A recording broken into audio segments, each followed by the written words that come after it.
What is up, wrestling fans, and welcome to the latest edition of the Paul Heyman SmackDown podcast here on the Smark Out Moment channel, where we go back in time to the year 2002 and check out all of the episodes under Paul Heyman's stewardship as head writer of SmackDown.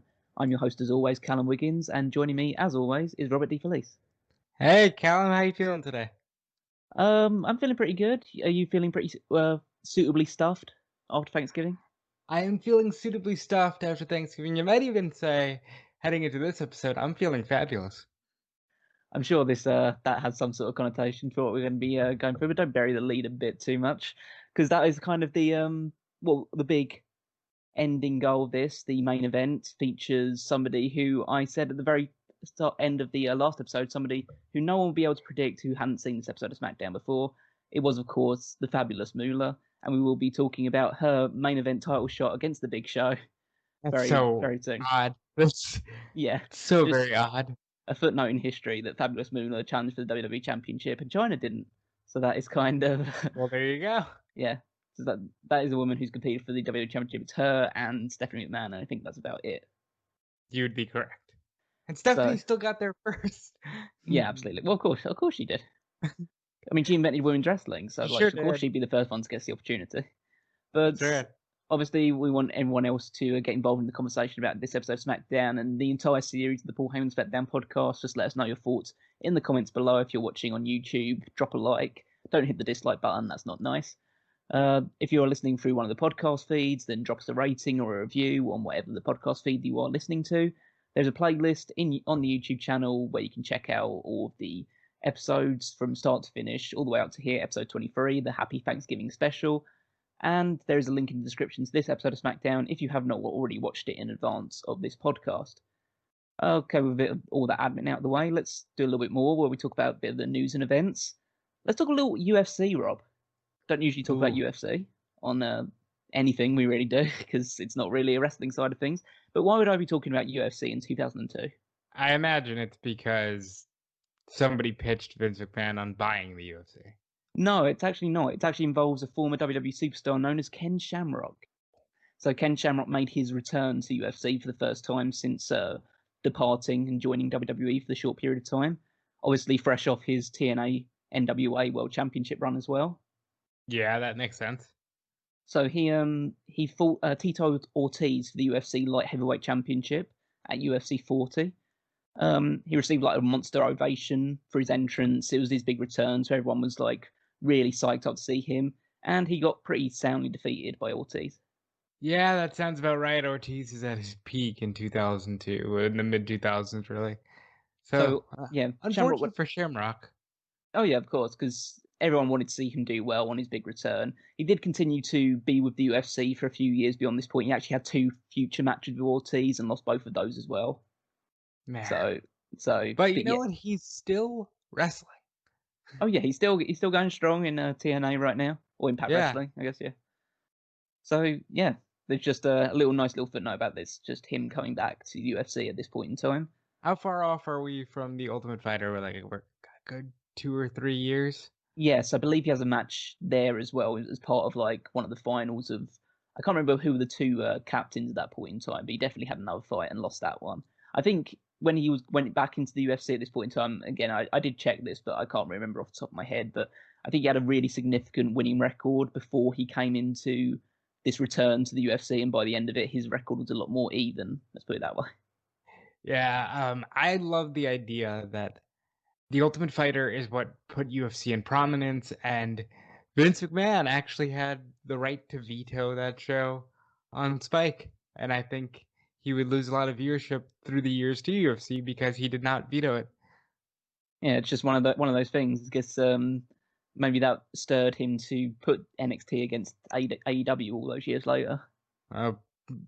Maybe. In terms of other stuff that's happening in WWF that Vince McMahon might not be happy about, it's there's some continuing legal issues with the World Wildlife Fund over the WWF name, and apparently, apparently they were considering an angle at Rebellion, because obviously the World Wildlife Fund is a UK-based organisation, and the idea would essentially be that Vince McMahon would come out at one point, and he would be interrupted by someone dressed in a panda suit. Go on. And the panda would try and get a lot of heat from the crowd, and then Vince would beat the shit out of the panda. You know what? That's very Vince McMahon. It's very petty, I'd have to say.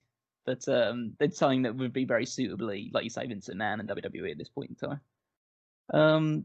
Other bad news for WWE, they had their first money-losing quarter since 1997 in Q3 of 2002. So it's taken them this long. Wrestling's been on a downturn since probably early 2001.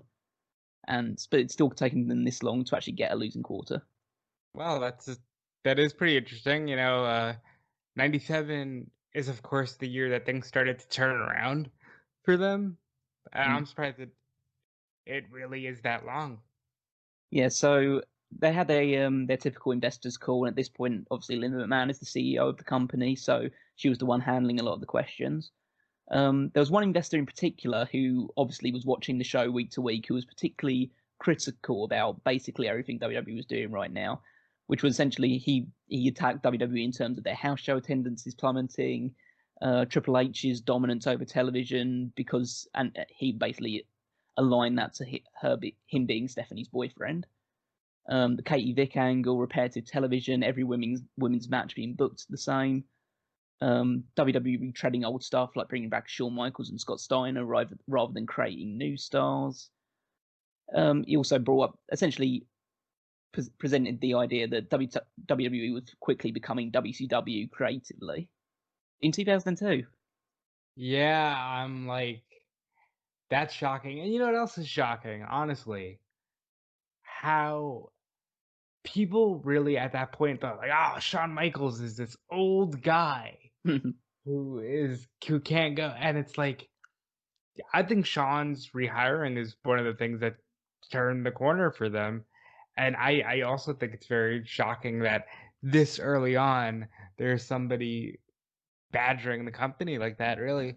Because if you look at their investor calls now, they don't have a lot of people who even remotely know the product. Yeah, exactly. That's the most interesting thing about it, is that there is this guy. And maybe that's like a sign of the wrestling's dwindling popularity, and wrestling, especially WWE, being used as a money-making vehicle for investors more than anything else, really. Because this guy who decided to bring up all these points was clearly a fan and clearly watched the product and had been watching the decline closely. And so he took an interest, and he decided that he was going to speak his mind when he had the opportunity to. And nowadays, people don't really mind as long as the checks keep coming in. Yeah. And they do keep coming in for WWE right now. Which is unfortunate. They're making record-breaking numbers right now. Yeah, so as long as that's happening, I don't think people will be too critical overall. Vince Russo returned as a character in TNA to help Jeff Jarrett defeat Ron Killings for the NWA Championship. Yeah, so this is... Now, you say return, so is this post the Sports Entertainment Extreme faction? Or is this, like, on the road? I think it's on the road to the SEX faction, as it were. There's a faction named Sex Guy. Like, somebody was just like, this is what wrestling is. Wrestling needs to be like softcore porn with violence. And I just don't know how we got there. Wasn't Vince Russo one of the people that proposed the name TNA? Yeah, I think he was the one. But yeah, this led to Sean Waltman immediately leaving TNA. Just because fuck Russo? Or yeah, what? Exactly. He essentially hated Russo, and so he didn't want to be in the same company as him, and he didn't return to the company until a one-off match in 2003, and then he returned for another stint in 2005. And obviously he came back sporadically now and again. I think the last time he was in TNA was around about 2010 when they did the band angle. Yeah, I don't think he was... Well, Waltman wasn't there past 2010. Unfortunately for Waltman, like, he's a guy who really could have had more. And I'm always surprised that he didn't do as much as he could have. In some good news, both The Undertaker and Kurt Angle's wives gave birth to children within a couple of days of each other. Oh, that is good news. Yeah, obviously now both ex-wives, but other than that, that's correct. It's still their children, so like that hasn't changed. So yeah, that was interesting that both two of the stars were both. I also found quite interesting was that The Undertaker was taking an extended leave of absence because of this, and Kurt Angle only missed one house show. Dedication. Apparently, but apparently they wrote in the newsletter how Angle may have gotten punished due to just even missing that house show at short notice. Well, which is ridiculous. I can't imagine that that's real. Maybe not, but maybe that's just speculation by the way that WWE has done in the past or anything like that. But the other bit of news, which will lead swiftly on into the Raw recap, was that there was a tour of India for the Raw brand, which most of the crew hated due to the conditions, and several wrestlers got violently ill due to drinking water or eating the local food. Ugh, that sucks. It also included both Lance Storm and William Regal had to miss out one of the last matches of the tour. Like, that had to be completely rearranged because they both got food poisoning. And then the worst person that actually got it was Booker T, who got a mixture of like sick and dehydrated, and he had to actually go to the hospital, and they had to give him IVs due to the amount of fluids he'd lost. I'm guessing that they don't go back there much. No, unless they've got a WWE champion that they want to promote. There you go. Yeah, several years later down the line. But he wasn't even WWE champion when they went to India because they really don't plan ahead of anything. They don't.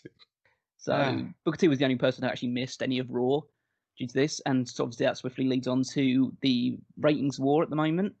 So let's see how that was looking. So this is obviously the November 28th, 2002 edition of SmackDown.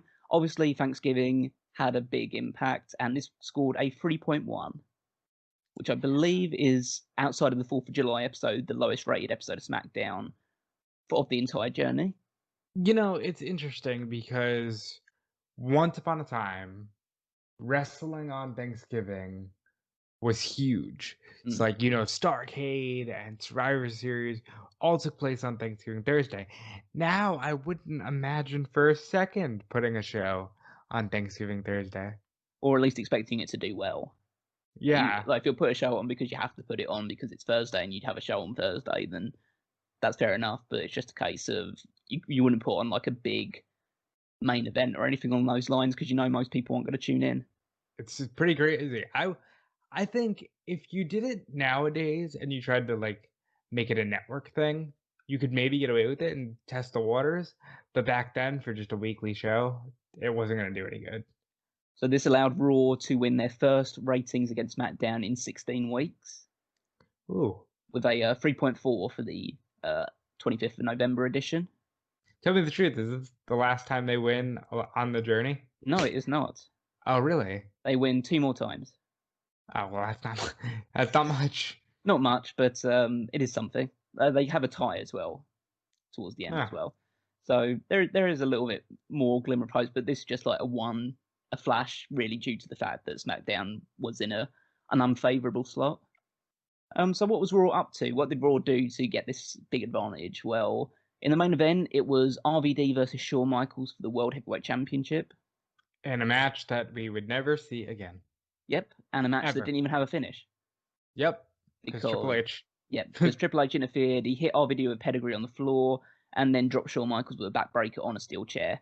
The funny thing, that spot is nasty. Oh yeah, it's an excellent spot. But the interesting thing about it is that the way they structured the match, it was RVD was going to beat Shawn Michaels for the title. RVD had hit the frog splash and was about to pin Michaels when Triple H saved Michaels' title reign. Well, nobody beats Shawn Michaels but Triple H. No, obviously. That's exactly why. That's part of the reason why he lost the match at Survivor Series in the first place, because he wouldn't allow Jericho to pin Shawn Michaels. Yeah, it's this.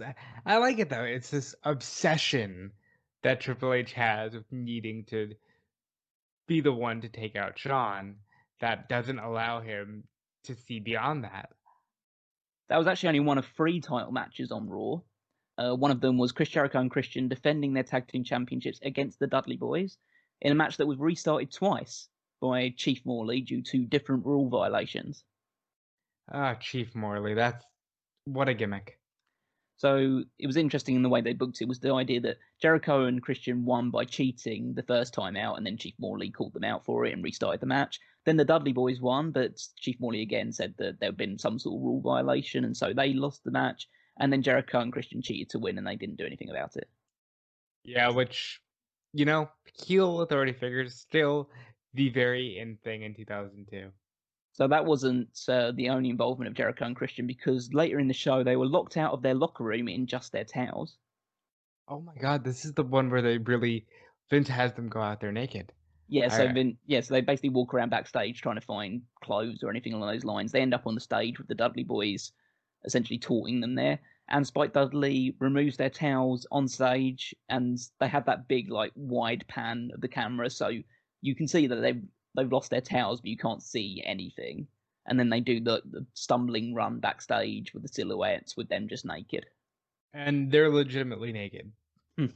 That's one of those. I remember Jericho interviewed Lita, who talked about how Vince, for whatever reason, was like, no, during the live sex celebration, you need to be legitimately naked. And then Jericho said, yeah, he made Christian and I do the same thing. Like, we couldn't wear flesh color or anything. Like, he wanted us legitimately out there naked. Just one of those things, I guess. Vince McMahon, ladies and gentlemen. Well, just the idea, like we've always said, is like Vince would probably go out there naked. Oh, he would. And so he expects everyone else to do it as well. Well, he exposed his bare ass on TV several times. Victoria also defended her women's title against Trish Stratus in a one-on-one match. Did she win with the snap suplex? No, I believe she won with a roll-up. Okay, in that case, the snap suplex is actually more effective. Yeah. This is also the show where she attacked Stacy Keibler backstage and licked her face, saying that she liked the taste of fear. I see. She is, even though she is with now Steven Richards, she is still showing pseudo-lesbianic tendencies because HLO. And Steven Richards is fine with that because he learned from American Badass Undertaker, forget fighting the good fight and find yourself a good woman. So Batista defeated Kane thanks to a Ric Flair steel chair attack. Now is the part where it's like, okay, cool, this is actually good. Yeah, so Batista managed to get that victory. I thought it was quite interesting because I was checking through the notes for this week, and wow, because they had a match at Armageddon, which we'll obviously talk about when we do the Patreon review for the Armageddon 2002. I just thought, wow, they're already doing the thing where they do the match on TV and then do it and expect you to pay for it on pay-per-view, like weeks afterwards. Yeah, but you know what? I think that's okay because Armageddon's going to be a loaded card where, like, there's several things on that card I would pay money for, and this is just a bonus. I guess so. And there was the most interesting thing about it actually was a bit of storyline continuity, which was Bischoff announcing who the Big Show was actually traded for when he went to SmackDown. Was it Batista? No, it wasn't. It was Ivory, Devon Dudley, Al Snow, and Chief Morley. They got 4 for 1. 2 of those do not matter. Yeah, I know. Well, it's just a case of, I guess Al Snow was just there being Al Snow for a little while. I mean, he was in a feud with Christopher Nowinski for some reason. And Ivory, I guess they felt, well, there's no point having Ivory on the show, which doesn't have a women's championship. That's fair, but she's going to move swiftly over into a host capacity. Yeah, but maybe it was the idea of also having those two because they were both doing the Tough Enough stuff, and maybe they wanted to make Tough Enough more of a Raw thing. Yeah, that's fair. So without further ado, let's move on to the Thanksgiving special of SmackDown, November 28, 2002, from the Carolina Center in Columbia, South Carolina. Boy, I'm glad the Carolina Center's in Carolina. Well, I know who's not a big fan of the Carolina Center, and that's Stephanie McMahon. We'll talk about that a little bit later. Recap shows Brock Lesnar's rampage from the previous week and Stephanie's threat of suspension. After the intro, they announced that Scott Steiner will appear on SmackDown tonight, and the WWE Tag Team Championships are on the line as Eddie Guerrero and Chavo Guerrero, Los Guerreros, defend against Kurt Angle and Chris Benoit. Very good. Stephanie approaches the ring. Michael Cole shares that Taz is dealing with a family emergency, so filling in for him on commentary this week is Ernest the Cat Miller. Oh, somebody better call my mama. I did not know Ernest the Cat Miller was in WWE this quickly. I wish he wasn't. Was this like his first? Were they just like, oh, hey, here he is? Yeah, I guess there was just the idea of, okay, he's backstage. Maybe they have signed his contract or whatever, and so okay, maybe let's try him out in a commentary role, see if there's anything to do with that. Maybe he was already doing commentary for shows like Velocity or Heat or something like that, and they decided, okay, we'll throw him on this one. And I think there's probably a pretty good reason why Taz was brought back very swiftly afterwards. Yeah. He was not good on commentary. Well, he never was. I almost get a sense. I mean, I don't want to just because there's a lot of things during the entire show where I could bring this stuff up, but he comes across when he's watching wrestling as a guy who's never wrestled before, which is ridiculous. Which is just not true. Because he wrestled for many years in WCW. That's right. And but he's just saying, "Oh, look at that, Michael," or "Whoa, this guy's going to flip over. Is this the end, Michael?" When no, he's going to make a hot tag. Of course, he's going to make a hot tag. So he clearly isn't going to pin him right now. It's just all this stuff. Well, it's one of those things. Like Arn Anderson said, like you can be charismatic in a promo sense, but commentary is a whole different ballgame. There was the one good thing was the running gag about how many times he watches SmackDown a week. Because he would say like, "Oh, I watch it once a week, and then I record it, so I can watch it twice a week." And then it was just going up and up 3 times, 4 times, 5 times, 6 times. It was just funny enough. Yeah, even though he seemed to not know any of the people or what they were doing in storyline. Well, because he's watching it so many times a week, he gets confused. So Stephanie is in the ring, says that she has a responsibility for the well-being of all SmackDown superstars, as well as putting on the best show for the fans, and it's been hard for her to make a decision over Brock Lesnar. Stephanie says Brock is the cornerstone of SmackDown, but he's put her in an awkward position. She's the boss. He denied her authority. So Brock interrupts her, comes down to the ring. He backs Stephanie up against the ropes because he's just a monster. Okay. He says that he wanted her to be there face to face to see what Stephanie has to say about his career. Stephanie gets all bravado, all of a sudden says that she's going to tell Brock face to face. And then before she can even say anything, she decides, okay, I've got to leave the ring because you're scaring me. And she climbs up the ramp and she's blockaded by a bunch of security guards who don't really look like they could do anything to Brock Lesnar if he wanted to do something to them. You know, Stephanie is that McMahon chicken shit heel character, even though she's a babyface here. Well, no, that's the interesting thing. Well, that's the interesting that I want to discuss throughout this thing is that why did they turn Stephanie heel for this episode? Because they toyed with the idea of her being in the pocket of Heyman and, like, you know, Brock Lesnar being this out of control monster.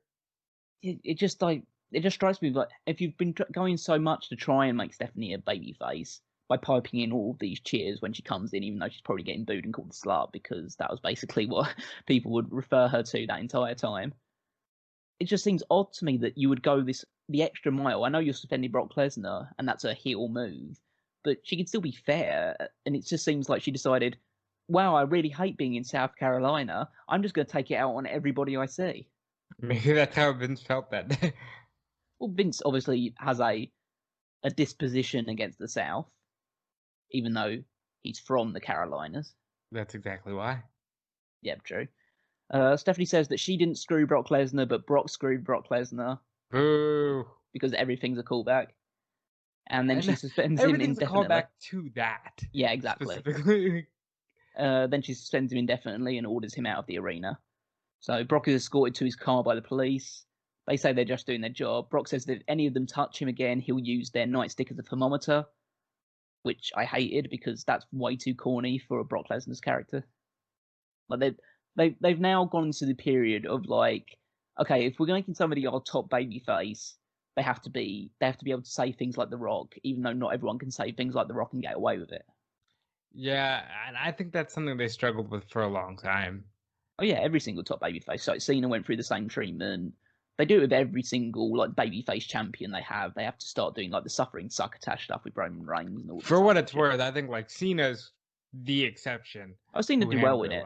Yeah, Cena's, but Cena, but it's like that's why Cena is special and why Cena does that sort of thing. It's like not everything that you can do for The Rock and John Cena is going to work on every single guy you're pushed to the top. So but it's like it's that era, and they were left real quick without a void of a smarmy badass. So they were trying to fill that real quick.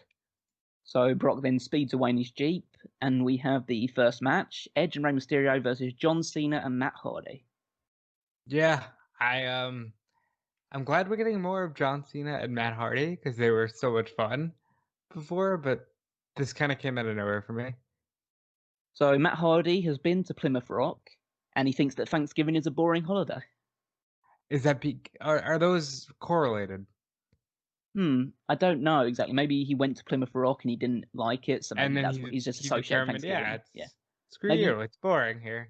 I mean, surely, like, a Hardy family Thanksgiving nowadays is anything but boring.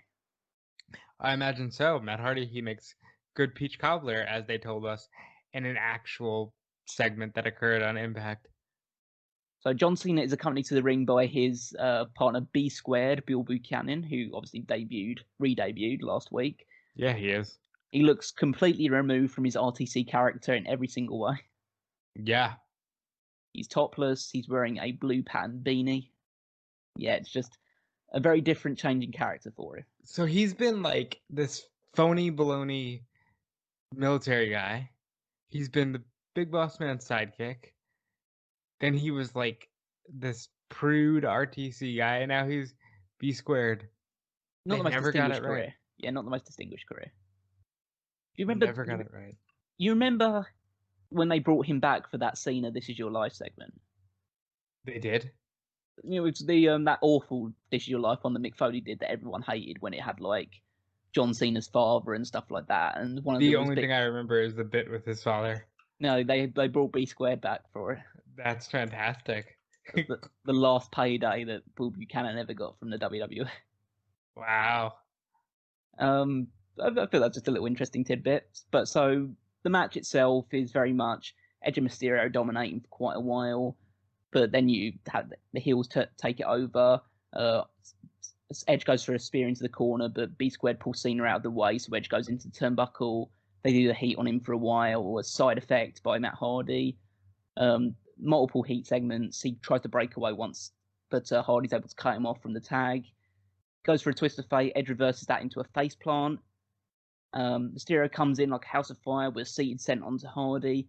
He then sends Cena into the corner with a drop kick, then drop toe holds Hardy into Cena's crotch, because we always have some sort of dick spot.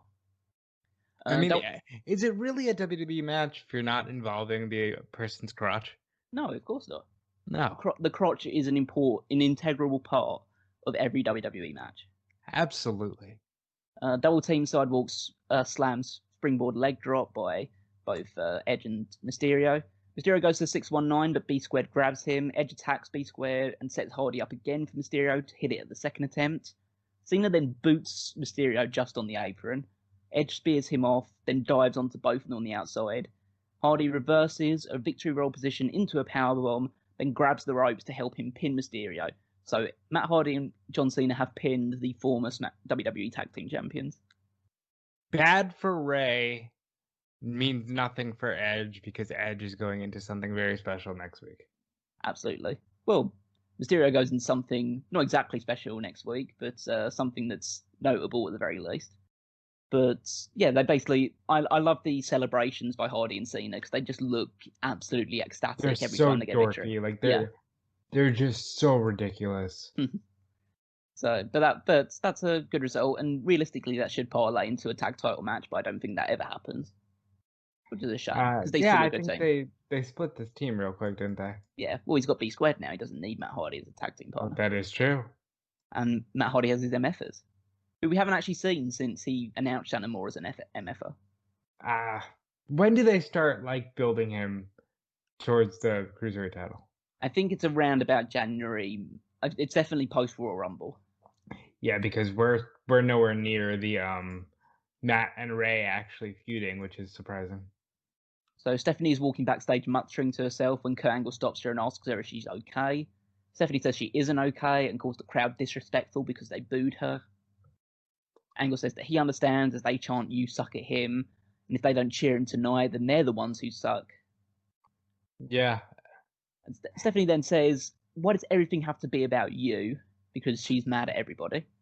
And she says that the reason why that's the case is because her friend came to visit last night. Her aunt. You know what's funny is I was gonna say, are they just going like Stephanie is PMSing and Stephanie is PMS? Okay. Yeah. So Angle doesn't get the reference because he doesn't know anything about women. In kayfabe anyway. Despite the fact that he has children. I love it. Yeah, exactly. So he doesn't get the reference. Stephanie reiterates that last week she had PMS. She said that she was the one who wanted to bring SmackDown to Colombia, but says after tonight she'll never bring it back to this hellhole again. Oh, but it's okay. That's why they were able to have her be a heel for a week, because she's only a heel in Colombia, and she's especially when she's on her period, because women. Your words, not mine. No, I mean, like, is that? I know that's what they're doing at the time. That's what they're doing at the time. Yeah. Angle asks what PMS has to do with her Aunt Flo, because again he doesn't know anything about women. Then there's this weird Rey Mysterio turkey animation. What's weird about that? It's just a really badly animated turkey jumping up doing the 619 thing. They were probably so proud of this though. Yeah, I know, it's so terrible. It's like the worst CG. Like it's this is one step below Scorpion King. And that's how bad it is. So Michael Cole then informs us that Brock has been spotted back in the parking lot.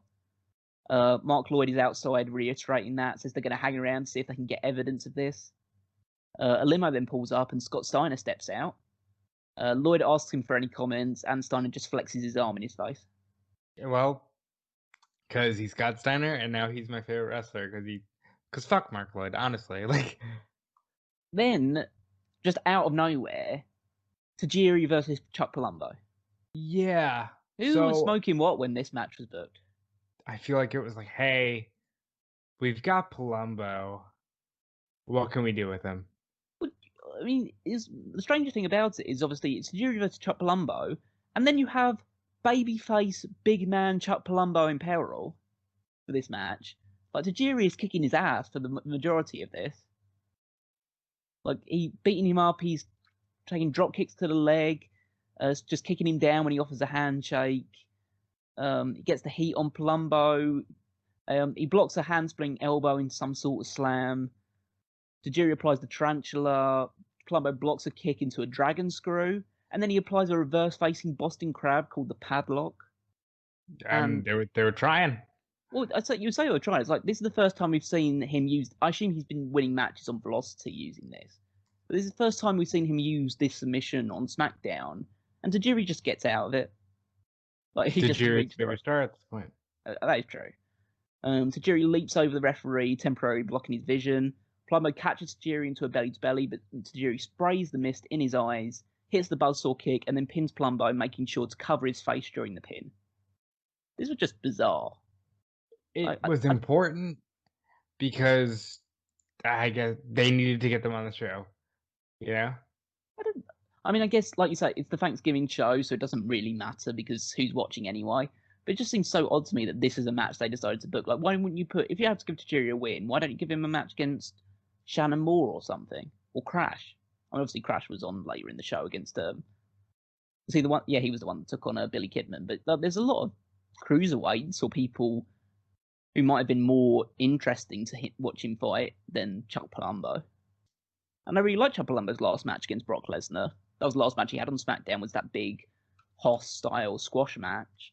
And then he just, he's been doing nothing, and then he just gets beaten by Tajiri. It seems odd to me. But well, that's just me. Maybe it's just me. No, I think Palumbo's one of those guys that they thought they could get something out of, and it just wasn't happening. So backstage, Stephanie is dolling herself up, expecting Scott Steiner to arrive so she can use her womanly charms on him. That's essentially what it looks like, right? Yeah. She's patting down her skirt, she's doing her makeup, she's doing all this other stuff. Yeah, why would you just do a scene where he goes into your office and you close the door behind her and you're left to think, oh, babe, because that's where they're going with it at this point. Because again, she's a strong woman because she's in a position of power, but she only gets to keep that position of power by taking advantage of her sexuality. It's wild. So when the door opens, she's disappointed because it's actually the fabulous Moolah carrying her book. Aren't we all? Stephanie says that she forgot about their meeting. Stephanie asks Moolah if she's from this area, and Moolah says that she is. Stephanie says it's full of disrespectful, rude, and obnoxious people, and it's the perfect place to give the world an enema. Moolah takes exception to this, tells her not to taunt her hometown. Stephanie then mocks her accent. And this is a point in time where people are less familiar about how terrible a person Moolah is, so they don't exactly. So now she's just making fun of a legend for no reason. Yeah. She then apologizes, saying that she's had a rough night, and she says that let's make history by having Moolah compete in a match tonight. Moolah says that she's always down for a fight, so Stephanie says we'll name your opponent later. As Moolah leaves, Stephanie gives like this evil smirk, like she knows who she's going to put Moolah up against, and it's just a case of, I know obviously you talk about the fact about all this Columbia stuff, but it's just a case of she's just a bitch on this episode, and like it almost undoes every single good thing they've tried to do to make her either a baby face or even a neutral GM at this point. Yeah, I don't get it. Mark Lloyd approaches a man in the parking lot saying that they have information saying that he sold a ticket to someone who fits the description of Brock Lesnar, and there aren't many people that fit the description of Brock Lesnar. Well, the man denies it, saying that ticket scalping is illegal. Okay. That doesn't stop many people nowadays from doing that. Yeah, I don't know. He pushes the camera out the way and just runs for it before being when he was pushed for further comment by Lloyd. And to be fair, I'd run away from Mark Lloyd if he came with a microphone in my face as well, so don't blame the guy. Wouldn't we all, Callum? Big Show and Paul Heyman walk cockily backstage, and they're met by Matt Hardy. This whole interaction between Matt Hardy and Paul Heyman over the past few months has been just gold every time it happens. They needed to do more with Matt Hardy. They did a lot with Matt Hardy, but they needed to do more with Matt Hardy and Paul Heyman. I wish Hardy was just slightly bigger, so he could have like gotten in the world title picture, or even been an early like U.S. champion contender. Oh yeah, absolutely. Matt Hardy says that justice has been served, that Brock's been suspended. Heyman says that he feels responsible for Hardy getting attacked last week, saying that he'd have never allowed Brock to do that to him.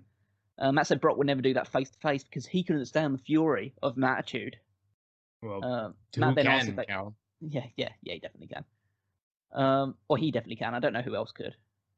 Brock is like one of the only guys that can withstand Mattitude. Oh, for sure. Matt then says if they saw his win earlier, and Heyman says he's about to watch a tape of it with Big Show because he's a bullshitter, but he wants to keep Matt on side because he's a nice patsy. And so they kind of like hurriedly leave the area with like Show just like patting him on the back, saying "Good job, Matt," and all that stuff, and they just want to get as far away from this nutcase as they possibly can.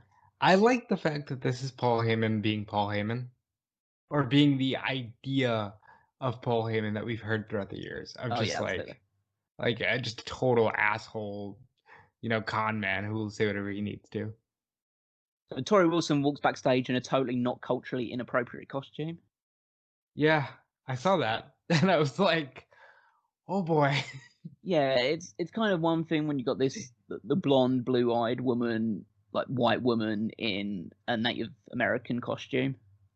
I don't think you get away with that nowadays. No. So Billy Kidman approached her. Hold on, but could they get away with it because the Pilgrim is the heel? I guess so. Maybe that's the case. I mean, but it's just like I guess it's just the roots in that sort of thing, really, because they've done things with Mickie James, and Mickie James does have some of that ancestry, doesn't she? She does, yeah. So maybe it's just I mean, at this point in time, maybe it's like too woke to kind of like have a go at Tori for that outfit, but I don't think that. Let's put it this way: there would be people that would get angry on Twitter over it nowadays. Oh yeah, if this picture surfaced today, they'd get angry. So Billy Kidman approaches her, compliments her look, says that Halloween was last month because, like, he's won that title, and now they're ruining him. They're just ruining him as an actual character for me. Well, at least Billy Kidman gets to interact with his wife on screen. Well, that's the funny thing is the fact that like she emphasizes in this segment that Billy is her good friend, because you can't say that Tori is in a relationship with anybody because they want her to be perceived as available. And it's also just a slight on Kidman. Oh yeah, because absolutely. I'm sure they felt like, what's this Joker doing with her? Tori says that she's in a Pilgrim fashion show tonight, and she says she has no idea what it is, but it gives her a chance to get her hands on Dawn Marie. Kidman tells her Poker Hotness to calm down, and that it's time to be thankful. So Tori says she's thankful for her health, she's thankful for Billy winning the title, and she's thankful for being able to get her hands on Dawn Marie tonight. That's essentially that segment. Poker Hotness. I know, it's terrible. Like, Kurt Angle would get away with it. Kidman just makes him like Kidman's not a guy you're trying to book as a dork. Like, yeah, no, but you're not trying to book him as a dork, like Angle. So you shouldn't be using a line like that. But it's time for the Pilgrim Fashion Show. So the cat's dancing in the ring in front of a table of Thanksgiving food. So you absolutely know how the segment is ending already. He rambles for a little bit before announcing Tori to the ring. She gives Kat a sneak preview of her outfit as she comes out.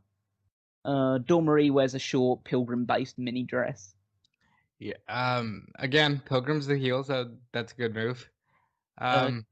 Anything else? Just go ahead, because I know we're going to talk about this whole segment. All right, so Kat basically says that it's not a Thanksgiving party without the turkey. So he introduces a person in a turkey suit who struts to the ring. And he removes the head, and it's actually Al Wilson. No way. I did not see that coming. It's weird seeing Al Wilson without the glasses. Yeah. I mean, it's weird seeing Al Wilson in a turkey suit, but I guess that's kind of... Out of the two things, that's probably the thing that I find more believable out of the whole thing. I think it would actually make it more Al Wilson character for him to have been wearing glasses underneath the turkey suit and just having all the fogged up glass. I think I would agree with that. So Al grabs the mic. Basically, he this is funny and it's amazing. This is really shades of Michael Cole in NXT season 3. When Al grabs the mic and he starts talking, Michael Cole screams down the headset. He legitimately screams down the headset, just like he is terrified of just anything that Al Wilson has to say because he knows that it's deaf television. I like Michael Cole being an asshole.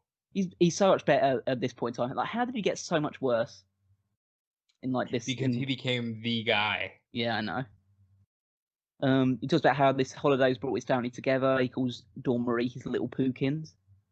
Oh. Which, as like nicknames go, is pretty rubbish. Yeah, not great. They do the fashion show. Tori removes her coat. She shows off her Native American themed bikini. She does big smiles and waving to the crowd, and then she just looks at Dawn, and then her eyes just get all serious because acting.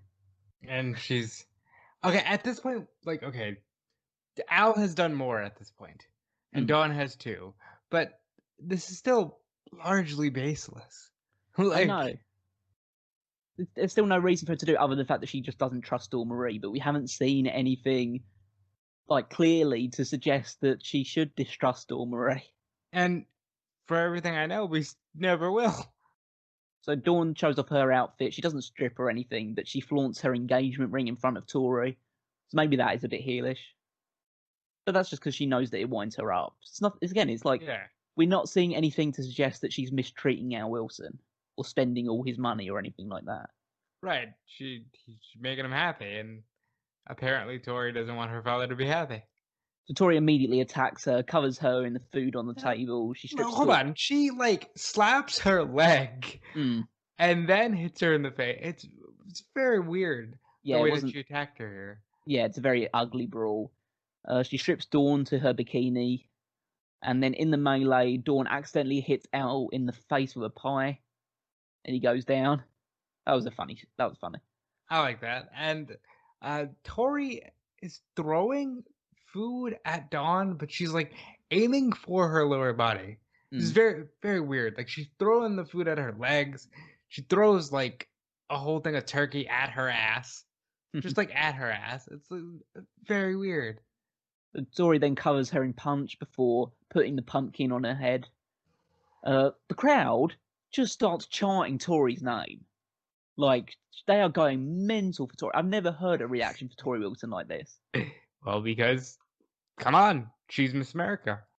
Yeah, and she stripped Dawn Marie, and like they chanted Tori like they were chanting Jerry from the Jerry Springer show. And it's like again, it's just a case of she's the babyface because she's blonde, and we're told that she's the babyface. There's nothing that's actually telling us why she should be the babyface in these segments. We're not seeing any reason other than the fact of, well, she's hot, and the commentary team says that she's been besmirched in this whole thing. Yeah. I don't get it. I mean, I do get it, but I wish I didn't get it. There is nothing to get. It's wrestling logic. So it's time for some actual wrestling. Los Guerreros defending the tag team titles against Kurt Angle and Chris Benoit. Boy, that's way out of place on this show. I know. But again, don't want to bury the lead too much, but this is probably, for the first time in many months, an actual episode of SmackDown from 2002 that I don't like. Yeah. I actively dislike this show. Not great. And this is the one shining light through it. And even this has some issues with it, which is basically, I've seen enough of Kurt Angle and Chris Benoit just going at each other as tag team partners. I know that's the whole gimmick, but it's just, surely that's enough at this point. You've done it. We know it. We know it. Why didn't they ever fight? I know that they fight at the Rumble, but like, it's not the same. Because at that point they're fighting because, championship. Like, why didn't they ever have a match to finish this petty rivalry of theirs? And I don't know, but so Angle hugs and pats Benoit on the back behind before the match kicks off, so Benoit gets annoyed already. Benoit hits consecutive tilt-the-world backbreakers to both Guerreros. Angle then tags himself in because he wants to hit 2 massive power slams on both Guerreros. And so he jaw jacks with Benoit. It's like one-upmanship, and this means that Guerrero can attack him from behind. They both hit German suplexes on the Guerreros, and then they just get into a shoving match for some reason. Because they just don't like each other. They really don't. Guerrero's trying to walk away with the titles, not paying attention to the referee's count whatsoever. And then Mike Chioda informs Chimmel to announce that the match can't end by count out, but then doesn't say any repercussions. So he doesn't say anything, like, he just says, this match will continue. And they don't say, if you get counted out, you lose the titles or anything like that. He just says, this match will continue. And if I was Eddie and Chavo, I'd just keep walking. You haven't given me any reason to go back other than saying, well, this match will continue. So, well, who made you the boss all of a sudden, and just keep walking? I hate when referees do that. I don't mind it as long as like they say what the actual repercussion's going to be. It's always been a pet peeve of mine because, like, randomly they wake up and this is the match that they're like, you know what? I'm changing that rule. It is incredibly inconsistent. I do grant you that. After the break, the Guerreros are in control of Benoit. He avoids a drop kick as Chavo kicks Eddie off the apron. He applies the crossface, but Eddie breaks it up. There's loud "We Want Angle" chants as they continue to isolate Benoit. Scoop slam and helo combination, but Benoit then snap suplexes Chavo onto Eddie, makes the hot tag to Angle. Angle, great hot tag, throws the Guerreros all over the place with as many suplexes as he can muster. Benoit blind tags at one point, Germans everyone, hits the headbutt on Eddie but only gets 2.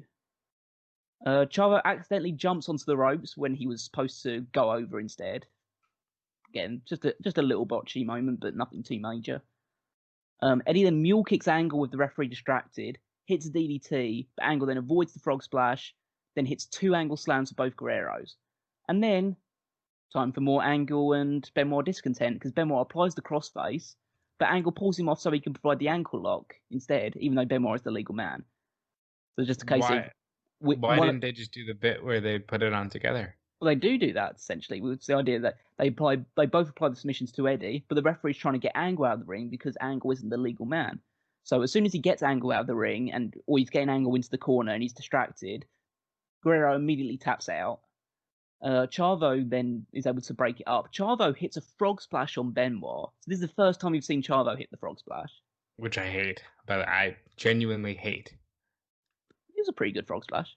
I know, but it's Eddie's move, man. I know, but at this point they are tag team partners, so... fair enough. Eddie makes the cover, but Benoit kicks out, because obviously it's not his finisher at this point in time. Eddie goes up again for another one, but Angle sends him flying with a belly's belly, which is nice, obviously, because Angle did it. Ref again tries to get him out of the ring. This allows Chavo to hit Benoit with the title and spear Angle out of the ring. Eddie then makes the cover, and the Guerreros retain. So a strong match, but again, a lot of bullshit surrounding it. Yeah. So not my favourite match between these two teams. But it was over. This is the end of the SmackDown segment. Well, next week is kind of the end of it all, but it's over. The glory of the SmackDown 6 is coming to an end. We see Nidia and Noble getting touchy-feely backstage, with Nidia thanking Noble for not calling Nunzio in the end. Then Scott Steiner approaches them. Noble, friendly as you like, just introduces themselves, offers his hand. Steiner just ignores them. He then stares at Nidia, goes like he's going to walk away. Nydia and Jamie just go back to talking, and he then just grabs her ass. He is the big bad booty daddy. Noble just asks what the hell happened. Nydia tries to calm him down, and he says he's going to go to the ring and do something about it. What the fuck is the matter with all these baby faces on this show? Why is everyone turning heel? Why is everyone doing stuff which would be heel nowadays? Like, you can't tell me that. I know Nydia is obviously like the free spirit, that sort of thing, and Noble tries to explain that in his promo that comes up, but it's just a case of Scott Steiner's supposed to be the babyface, and he's a groper. At least she's not into it this time. Well, that's the point. That's why are we cheering Scott Steiner? Because he just assaulted a woman. What is the matter with the fan base at this point in time? They cheer when a woman goes through a table. They cheer when a woman gets hit by a pile driver. Cheer when a woman gets sexually assaulted. A woman actually has a wrestling match. They boo all over the place and just chant HLA or puppies. What the fuck is the matter with this fucking audience? Stephanie was right. This audience sucks. I should never go back to Columbia. Well, it's one of those, like, it's a really deep dive look into how pop culture and mainstream society perceived women. It's not great. It's really not good. At least there's more animated turkeys to take my mind off of it for a little while as you see Taz and Michael Cole. Why are Taz and Michael Cole animated turkeys? Well, Michael Cole's been a turkey his entire career, so I don't really blame that too much. So that's fair enough. I like that Taz, his turkey is got the same tan as Taz does. And sunglasses as well. Yeah, very, very good. Jamie Noble calls out Scott Steiner to the ring, standing up for Nydia like the brave, noble heel that he is. Yeah. saying that people can only touch Nydia if Noble wants them to. Steiner then comes in, he removes his shirt, briefly catching Nydia's attention, because what woman can resist Scott Steiner's peaks? Well, so I don't mean to skip through this, but like he beats him up real quick, and then he slaps Nydia on the ass again, and inconsistent with everything that we know about Nydia, she's not even feeling it. So he can't be like, well, Nydia's a freak like that. No, she's not even into it remotely. What I think the thing is that Nydia does do that sort of free stuff, but she always does it at the behest of Jamie, or she knows that Jamie likes it. Now she knows that Jamie doesn't like it. She doesn't want that sort of thing. So she cares more about Jamie than she does about her free spirit style attitude. Yeah, and that makes them heels. Yeah, I hate it. Yeah, so Scott just beats up Noble really easily. Does his elbow drop, does the press ups, does the belly to back throw across the ring, slaps Nydia on the ass as she goes out to check on her boyfriend. Steiner then discusses the rumours of him joining either show. Says that people now found out that he's the genetic freak and no one can stop him. Until Triple H comes around, obviously. Yeah. But until he makes a decision, he's only going to be flexing his peaks and pleasing his freaks. Big Papa Pop is your hook up. Holler if you hear me. Fuck off. I want to like Scott Steiner, but like this is a bit much.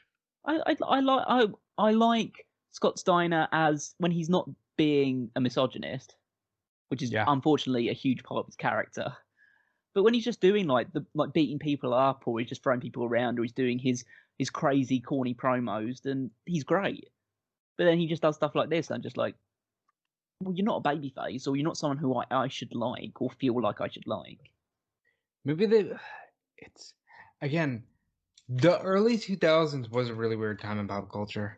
Like, I don't know, it's something I'd like to do a deep dive on with you one day, just like how odd it was that like this almost the entire decade, like women in pop culture were just like, yeah, I'm gonna just be sexy, and it's funny because I'm sexy and dumb. It's very strange, and you see this entire generation rebelling against that now, but it was all very weird.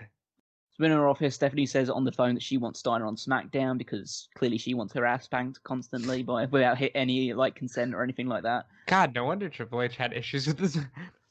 Until Paul Heyman enters her office. Stephanie said her suspension of Brock had nothing to do with Heyman's threat to sue her. Heyman says that Show is willing to defend the WWE Championship against Brock Lesnar here tonight, knowing full well that he's suspended. So he's being very braggadocious. But Stephanie then says Show will be competing tonight and will be defending his WWE Championship, much to Heyman's dismay. And then she tells Heyman to leave the office. So, amazing. So, amazing. We're going to have both a WWE Championship match and Fabulous Moolah's competing. How could they fit both of those things in the same show? I don't know. We have Kidman defending the Cruiserweight Championship against Crash Holly. So, I don't know what Crash Holly did to earn this title shot, but he's getting it anyway. He's proven to be a fighting champion. Yeah, so this is his second defense in 2 weeks after winning the title. So Kidman's just being a fighting champion right now. I like it. When you're a babyface, it is what it is. So Crash hits a powerbomb type move to Kidman across the barricade early on, tries to pin him with his feet on the ropes. Kidman reverses an Irish whip, hits an Ushigoroshi. Crash stops Kidman climbing up to the top turnbuckle, but Kidman throws him off, hits a crossbody, but Crash rolls through for 2. Crash hits an inverted atomic drop, then he runs into a drop kick. Then Crash hits this really innovative looking slam that I can't remember. I don't know what the name of it is, but essentially, I don't know how to describe it. It's basically just spinning him around in a cyclone. It's like the Bangarang, isn't it? Kinda, yeah. Obviously, Dalton Castle's finisher. Yeah. He then hits a running corner bulldog for 2. So Crash is taking like 90% of this match. Then Kidman reverses a powerbomb into a Micane bomb because you never try and do a powerbomb Billy Kidman because it's always going to end badly for you. It's one of my favorite moves, though. Oh, it's obviously, yeah. If anybody else hit the powerbomb, but against Billy Kidman, you're just asking for trouble. Then he hits the shooting star press and retains the championship. This match was over in 3 minutes. For what it was worth, it was good, but it really was too short to be anything notable. They should put it on Velocity and let him go 15. I'm sure they did, probably. Maybe they did do it on 15, and that's how Crash beat them and got the opportunity in the first place, but we weren't informed about that. That's true. Moolah then walks backstage in her gear for the match, and we also see Big Show doing the same, and then we see them in side-by-side frames, and Michael Cole basically says, hang on, Moolah can't be the one facing Big Show, right? And then we just see another animated turkey diving through a table. He wasn't even thrown through a table, he just jumped through a table for some reason. I just don't... This turkey has clearly had enough of this episode of SmackDown as well. He's hardcore. Hardcore turkey. Yeah. Had a turkey win the Hardcore Championship or 24/7 title or something. Well, we got the Gooker, and that's about as good as we're going to get. Yeah. So we have... Moolah comes out, she's gravely concerned. She comes out and she's talking to the crowd and stuff like that and waving to the crowd. And then Big Show comes out and Moolah looks just frightened as all hell because this 500-pound giant is coming to the ring. And Michael Cole starts, for the first time basically since this entire run, it starts really going at Stephanie McMahon as being out of control and power hungry.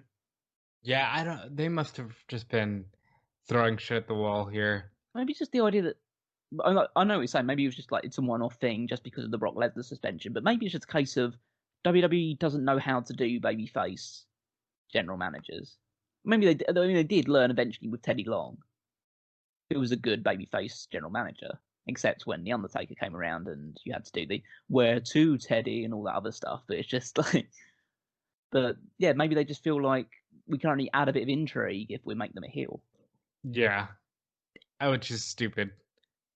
So Moolah goes to slap Heyman as he tries to calm her down, saying that Show won't do anything to her and that he's a huge fan of Moolah's.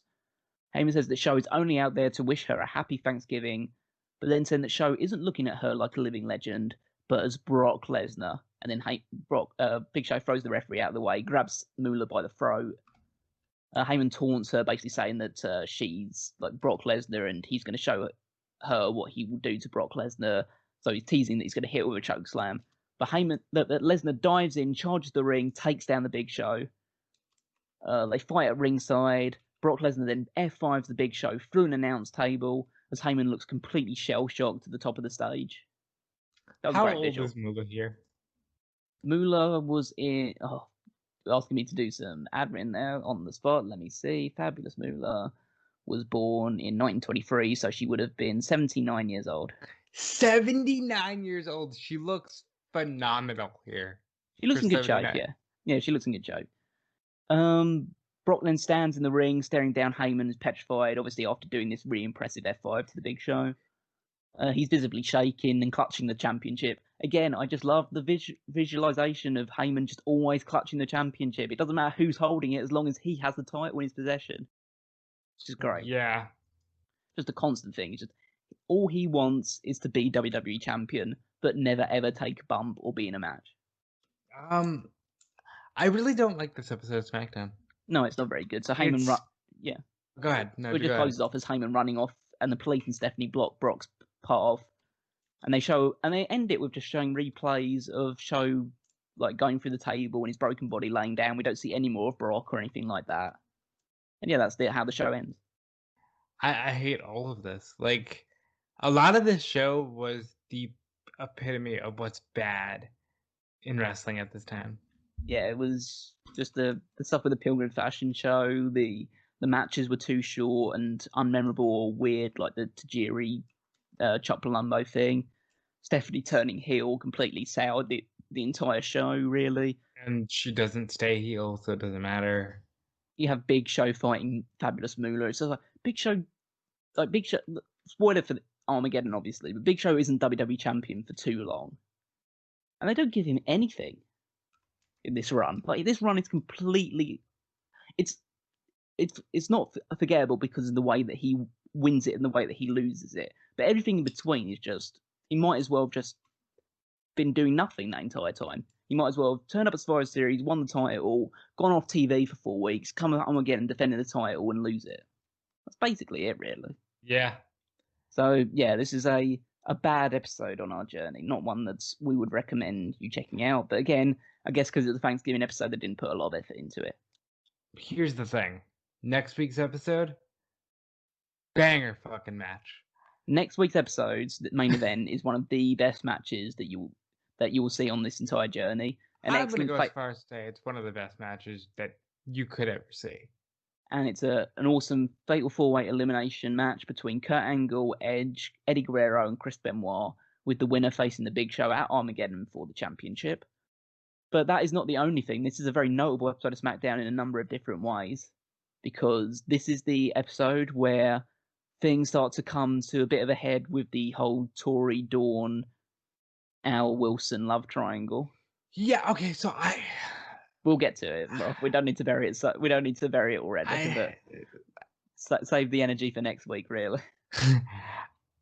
What we're saying is next week is an important show.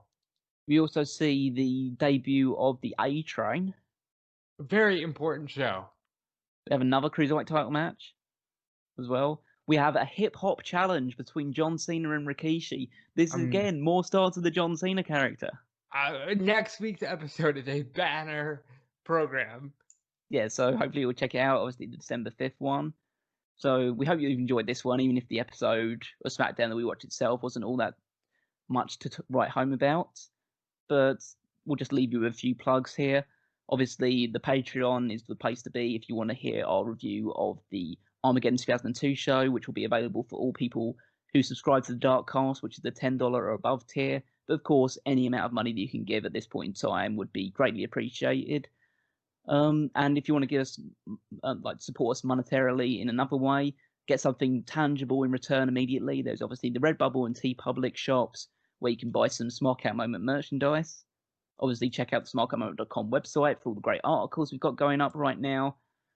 There's all the other stuff about following us on Facebook and Twitter, any other place on the social media side of things. Joining the Megamaniacs, the Facebook group that we have, where you can just chat with like-minded wrestling fans and other fans of the Smark Out Moment franchise. There's Fanboys Anonymous, Tony's Geek Culture website, where check out all the stuff that's geek culture related, movies, TV shows, comic books, video games, everything that you want to hear about on there. Check out on Fanboys Anonymous, check out their YouTube channel, check out their Patreon, their Redbubble, their TeePublic, all that other great stuff. Rob, you want to throw out some of your plugs because you're very, very busy? I got some plugs too. I'm over on WrestleZone.com Monday through Friday. I'm over on Fightful.com Friday through Sunday. Soon to be over on Fightful.com full time. Please follow me there. Check me out on Twitter at DeFelice. And I'm very excited for next week's episode. So I'll just say this. I wanted to talk about, when you told me we're covering 2002, there's a handful of matches that I wanted to talk about, and the one we're going to see next week is very near the top of the list. So we'll definitely be looking forward to doing that one, of course. You can follow me on Twitter at WigMeister14. I say check out all the stuff that Smark Out Moment are putting out right now. Our next thing that you'll probably be hearing for on the channel will be the NXT TakeOver predictions for NXT TakeOver War Games. So yes, so stay tuned for that one as well. So that I'm sure we'll have plenty of thoughts for that one. Then you'll get the hot tags and another episode of Paul Heyman SmackDown, and then the NXT TakeOver review itself, the recap post show. The wheel really does keep turning, folks. Absolutely. There's plenty of stuff as we march towards the end of year awards. Obviously, one of the big highlights of the year as well. So make sure you're tuning into everything we're putting out, and hopefully you tune in next week for, as we say, a very banner episode of SmackDown. But for now, this has been another Smark Out Moment, and we are being counted out.